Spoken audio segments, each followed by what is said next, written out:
see the list. All right. Today's herd hierarchy. Herd hierarchy. Time is now. Let's go. The top 10 NFL teams according to Colin. Number 10. I don't know what to do with Cleveland. I'll put him here. Dorian Thompson-Robinson, I guess the quarterback going forward, but they did beat the Ravens and Steelers in back-to-back weeks. They have never done that in franchise history. They've won 5 of their last 6 games. I think Myles Garrett's got an argument to be the MVP of the league. They've got a really good roster. I like their GM. I like their coach. I love elements of their defense. I don't know how far you can go with DTR at quarterback. We'll see. It'll be a fun watch. Cleveland at 10. Number 9. Buffalo. I do think, and I said this last week, I think they rebound, and they're pretty good the rest of the way. I think they hit a low point, and I think they'll rebound. Listen, they're number 4 in the league in point differential. They have the number 4 scoring defense, and Josh Allen's an all-time talent. They will score points or find a way. So I think they've bottomed out. I think they're pretty decent the rest of the year. Josh Allen's not going anywhere. He's going to be around the AFC for 10 to 12 years. Buffalo at number 9. Number 8. Houston Texans. How about that? Listen, C.J. Stroud, I could read 15 lines here of copy about how he's the best rookie quarterback we've ever seen. Give the coach credit, give the front office credit. They made some nice moves. We talked about it in the summer. First 3-game win streak since 2018. Hey, listen, we're all looking for great quarterbacks. It looks like we have the next great franchise quarterback. His comp was Jared Goff. Jared Goff's pretty good. I like watching Detroit's offense. If he's Jared Goff, I'll take it. C.J. Stroud, Houston, number 8. Number 7. Jacksonville. They're a weird team. They've won 6 of their last 7. Let's not freak out. Their defense leads the NFL with 20 takeaways, and Trevor Lawrence has a 100-plus passer rating in 3 or 4 games. They can beat anybody, but they can also lay an egg. I mean, this week against Houston, they got bombed by Houston. Houston's one of C.J. Stroud's first games. So I don't know what to make of them, but I like their weapons. I like the coach. I like their quarterback, and they take the ball away defensively. Jags at 7. Number 6. But I really like the Lions, just a relentless team.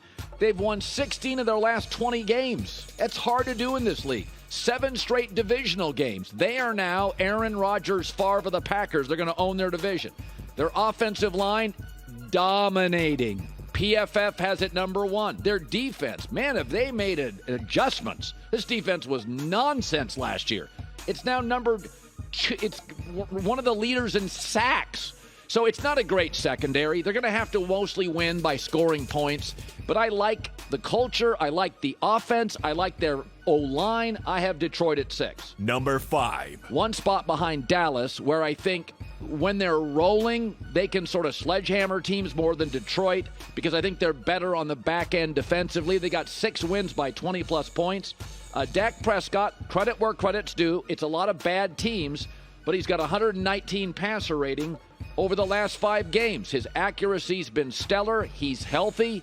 And even in the Philadelphia game he lost, he was very good. So I flipped them over Detroit because I think Dallas does have that little Mike Tyson avalanche quality. When they're ahead of you, they can really bury you. And sometimes Detroit lets you back into games, so I have Dallas at number 5. Number 4. This is where it gets really tight to me. Inches, not feet. San Francisco. I don't like Hufanga, the safety, being gone for the year. Brock Purdy has a 100-plus passer rating in 10 of his 15 starts.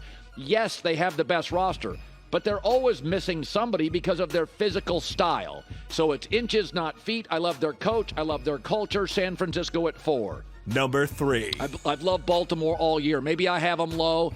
Listen, they've trailed for 32 minutes all season. Okay, they're really good. And they have an absolute identity, the number 1 rush offense in the NFL. It's probably why I should have them 2 and not 3. But they can be a little ugly and choppy in the fourth quarter of games.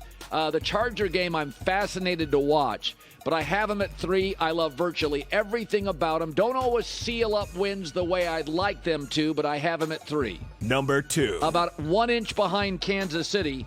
Listen, you say, well, Kansas City dropped the ball last night. That's what Kansas City is now. They drop passes every week. Well, they weren't very good in the red zone.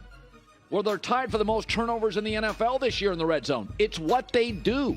They're a great first-half team trying to find an identity in the second half, and they can't.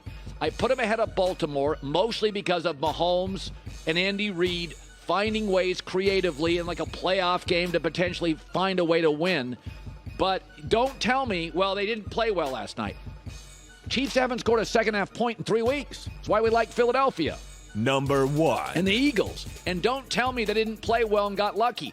That game looked like all their games. They're 4-0 when trailing at halftime. They're 3-0 when trailing by 10-plus points. They're 12-2 on the road over the last 2 years. This is what their games all look like. They can get too cute, which they did in the first half. Jalen Hurts only 1 rush. And then they settle down and go physical over fancy. Jalen Hurts had 11 rushes of his 12 in the second half. But this is what Philadelphia is. I've watched almost every snap this season, and this is what Kansas City is. They're imperfect teams. Philadelphia's games all look like that, and increasingly, Kansas City's games, great first half, lots of drops, bad second half, look just like that. So I'm not so sure these aren't going to be the Super Bowl teams, but I'm hearing a lot of this, we didn't play well, we didn't play. I've watched every Eagles game. This is exactly what they look like against the Commanders. Hi, everybody. Thanks for watching. Subscribe here to get the latest from the show. Also, be sure to check out more of the best clips from The Herd or go watch a few segments from other shows on FS1.